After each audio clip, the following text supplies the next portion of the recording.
Nous sommes des sidérurgistes qui luttent contre la fermeture des 2 sites sidérurgiques.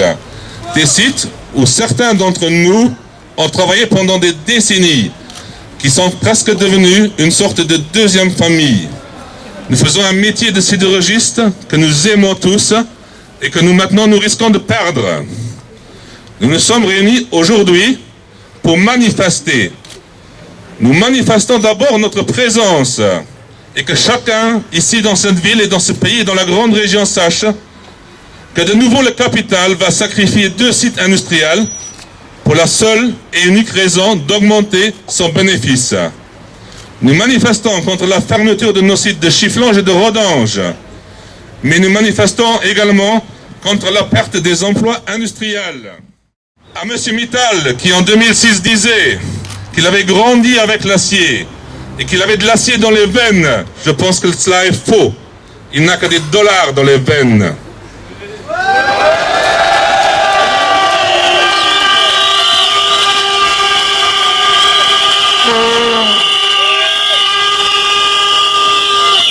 Nous manifestons aussi aujourd'hui notre détermination à ne pas nous laisser faire, notre détermination de lutter s'il le faut, même lutter violemment s'il le faudrait. Nous ne sommes pas prêts à être sacrifiés pour le bénéfice.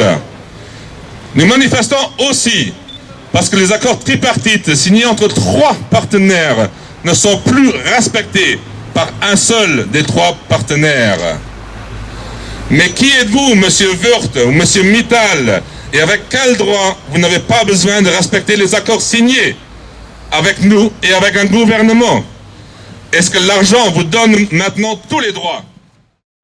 Voyez-vous, M. Mittal, M. Wörth, nous sommes des gens modestes, mais dans notre monde, une parole a encore une valeur, et une signature d'ailleurs aussi.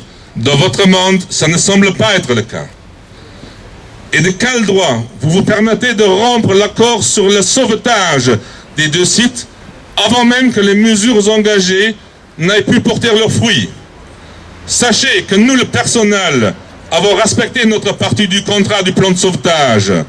Nous avons même accepté des sous-traitants, que des sous-traitants entrent dans nos usines pour faire notre travail. À ce qui paraît, c'est moins cher. Le gouvernement a lui aussi respecté dans ce plan de sauvetage son engagement.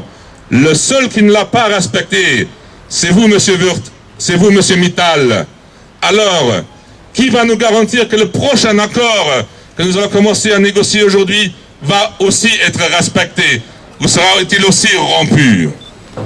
Nous manifestons parce que le patronat nous fait aussi passer pour des imbéciles. Pourquoi parler de fermeture temporaire quand nous savons tous qu'il s'agit de fermeture définitive? Car la même argumentation qu'on utilise aujourd'hui pour fermer définitivement, elle sera d'autant plus vraie en milieu et fin 2012.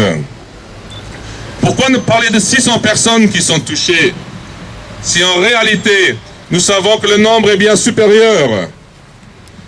Cher M. Wörth, croyez-nous, nous ne nous laisserons pas endormir, tout au contraire, nous sommes déterminés à lutter plus que jamais.